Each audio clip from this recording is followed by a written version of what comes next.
పక్కన హార్ముజ్ జలసంధి దగ్గర గందరగోళం నడుస్తుంది. హార్ముజ్ జలసంధిని దిగ్బంధం నుంచి విడిచేసామని చెప్పినటువంటి ఇరాన్ 12 గంటలు తిరిగేటప్పటికి మళ్ళీ దిగ్బంధిస్తున్నామంది. ఎందుకయ్యా అంటే హార్ముజ్ జలసంధికి సంబంధించి మా దేశంలో ఉన్నటువంటి ఓడర్ రేవుల్ని వదిలిపెట్టమని చెప్పి అమెరికాని అడిగాం, వింటలేదు. మా దేశంలో ఉన్న ఓడర్ రేవులను వదిలిపెట్టేదాకా మేము హార్ముజ్ జలసంధిలో ఎవరిని పోనీయమంది.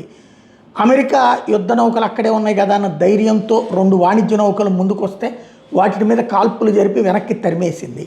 అమెరికన్ సైన్యం అక్కడేమీ చేయలేకపోయింది. ఇప్పుడు అకస్మాత్తుగా ఏమైందో తెలియదు, అమెరికన్ ఎయిర్ ఫోర్స్కి సంబంధించినటువంటి ఫ్లైట్స్ అన్నీ ఏదైతే ఫ్లైట్ రాడార్లో కనిపించకుండా పోయినాయి. అంటే అలాగని ఇరాన్ తీసుకుపోయిందని కాదు, ఏదో యుద్ధ సందర్భంలో లేదా ఏదైనా సీరియస్ యాక్షన్ సందర్భంలో మిగతా వాళ్ళు ట్రాక్ చేస్తారు కాబట్టి ఆ టైంలో కనబడకుండా ట్రాకర్స్ని, జీపీఎస్ని ఆఫ్ చేసేస్తారు. అంటే సంథింగ్ ఏదో సీరియస్ యాక్షన్ చేస్తున్నట్టు.